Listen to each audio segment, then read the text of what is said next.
Oliver was attacked in his flat and taken to the hospital. There are 4 suspects, all of them Oliver's neighbors. Wow, I'd find another apartment. Amelia said she'd been walking in the park since early morning.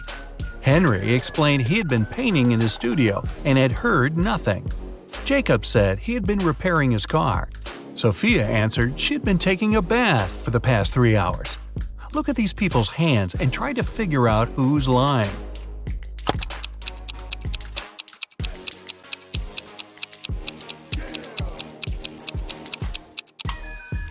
It's a bit strange that Jacob, who was repairing his car, and Henry, who was painting, both have such clean hands. But they could be wearing gloves. On the other hand, Sophia's hands and fingers don't have wrinkles. But it would be a natural skin reaction after 3 hours in a bathtub. Sophia, you've been caught smooth-handed. The police found out there was a new smuggler in town. 3 people were under suspicion. Luna, a school bus driver, Jackson, a fire truck driver, and Daniel, an ambulance driver. All of them claimed to have been busy with their work since the very morning. Can you figure out who's the smuggler?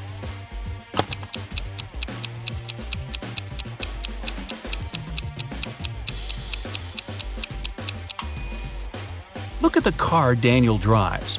On such vehicles, the word ambulance is normally written backward. It's done so that other drivers can instantly read the inverted word in their rearview mirrors. Well, it seems Daniel has given himself away. It was the day when Jacob was supposed to be discharged from the hospital. He had spent a couple of months there and underwent several surgeries. His doctor told him he was going to be fine.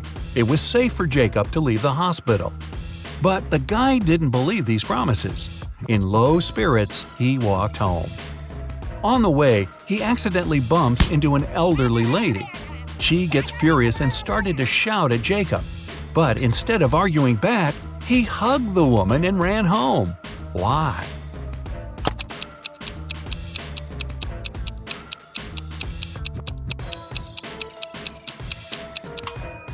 Jacob had hearing loss. He didn't believe his problem could be helped. But when he heard the woman shouting at him, he realized the doctor had told him the truth. Maybe the doctor should have shouted. Chloe stayed late at the office that day. When she was driving home, the woman was worn out. At one moment, she even started to doze off. That's when it happened. She spun off the road and crashed through the fence that was on her way. She couldn't control the car anymore. It slipped down a steep hill and ended up in a lake. Chloe couldn't move her arms. They were stuck. She couldn't undo her seatbelt or open the door. The car sank to the bottom of the lake. Was Chloe doomed? Rescuers arrived 3 hours later. The woman was still in the car, but she was alive. How did she survive?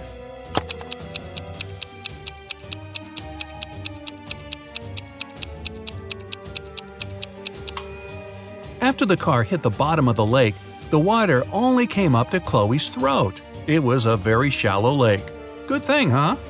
It was Jack's birthday, and the fellow got a present he had been dreaming about for ages – a motorbike. The next morning, he rode his bike to college and left it at the parking lot. During lunchtime, Jack decided to check on his motorbike. Imagine his horror when he found out someone had broken the mirrors. The security guard told Jack only 3 other people had left his building in the afternoon.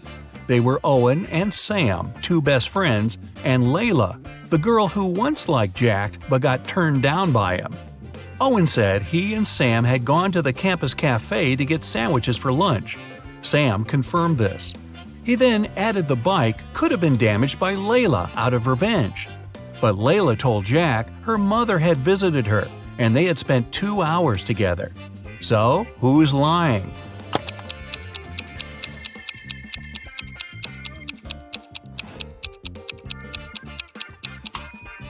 Owen has a paper bag with food delivery written on it. It means the guys ordered their lunch, not bought it in the cafe. They broke Jack's mirrors and tried to frame Layla. Not a good reflection on them, huh? Detective Taylor was chasing a dangerous criminal. Suddenly, the man entered a hospital. Oh no, there are hundreds of rooms there. Luckily, it was raining, and the criminal left footprints on the hospital floor. The detective followed them and got into a small room. There were 3 people there, all covered in bandages from head to toe. But one of them was a fake patient. Who?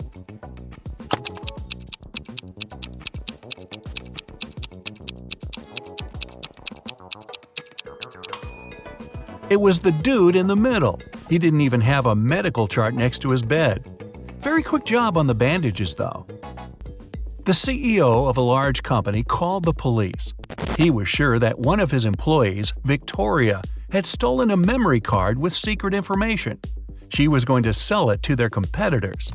The police arrived at Victoria's house, but the woman didn't let them in without a warrant. The officers had to leave to get all the necessary papers. By the time they were back, Victoria had already been sitting in her car, ready to drive off. The police officers arrested the woman. They searched her car and clothes, but found nothing. And then, when they were about to give up, one of the detectives realized where Victoria kept the memory card. Can you figure it out?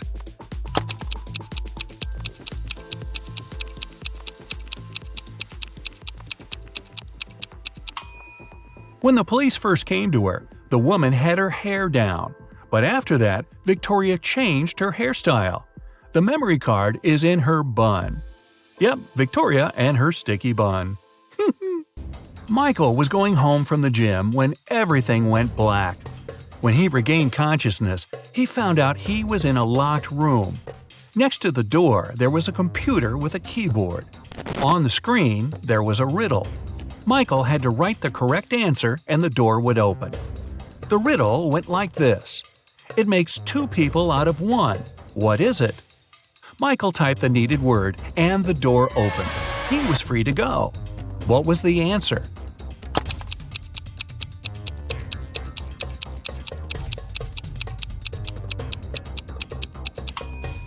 It's a mirror. Oh, I was guessing a buzzsaw, but this one is better and not as messy. 2 best friends, Emily and Luna, came to a popular and expensive hair salon. At first, the administrator told the girls they had just one available hairstylist. But after making a phone call, she happily announced she had found another hairdresser. Emily and Luna could have their hair done at the same time. But in the process, it dawned on the girls that one of the hairstylists was fake. Which one?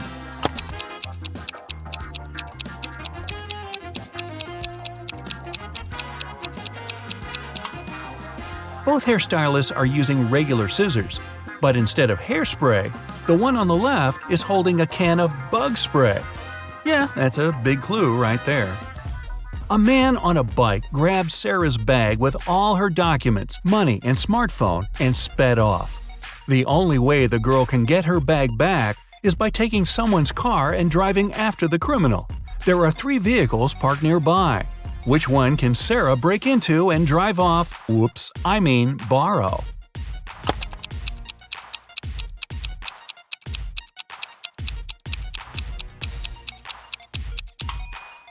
A man is sitting in the blue car. That's no good. If she decides to take the red car, CCTV will spot her. Her only option is the brown vehicle. Oh, and Sarah, don't forget to return the wheels when you get your bag back, otherwise you'll be Grand Theft Sarah. Mary and her younger brother Alex were mushroom hunting in the forest. Wait, mushroom hunting? What do? Sneak up on them so they don't escape? Anyway, they started a quarrel. Alex got angry and ran away. After several minutes, Mary rushed after him. She was still fuming, but also worried. Soon, the girl reached a small river. A man was sitting on the shore.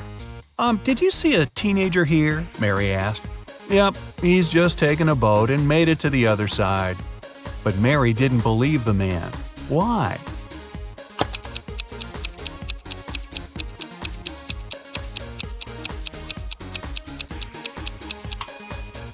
The boat is indeed on the other side, but the paddles are lying next to the man. How could the boy cross the river without them? So, where's Alex? Kidnapped by the escaped mushrooms? We may never know. Ella came to a party that took place in her best friend's house. It was a riddle party. All the guests had to crack mysteries and participate in different challenges. Ella's task was to get out of a locked room in the basement. The girl was blindfolded, taken downstairs, and left alone. After pulling the piece of cloth off her eyes, Ella noticed the door had a code lock. She also spotted a sheet of paper lying on the floor next to the door. There were 4 flowers drawn there.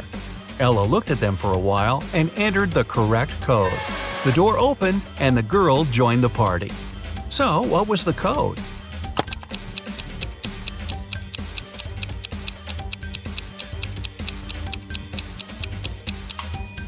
Ella counted the petals on each flower. The code was 5748. Carter was visiting his friend Mateo, who lived in another city. Mateo loved riddles. In the evening, he challenged Carter to get the key to the guest room where the guy was supposed to be sleeping. Mateo dropped the key in the bucket filled with cold water and told Carter to get it. But he couldn't touch the water or use anything to pull the key out. That night, Carter slept in the guest room. How did he get the key?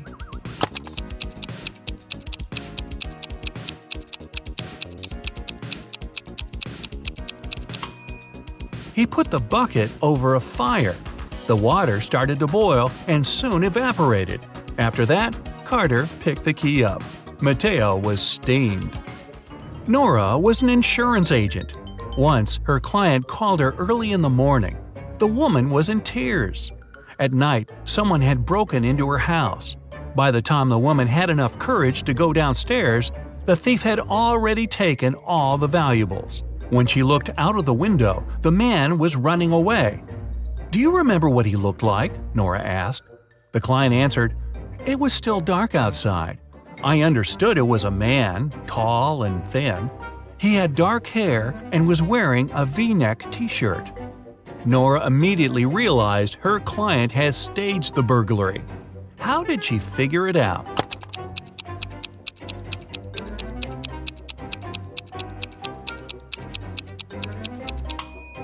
It was dark, and the man was running away from the client's house.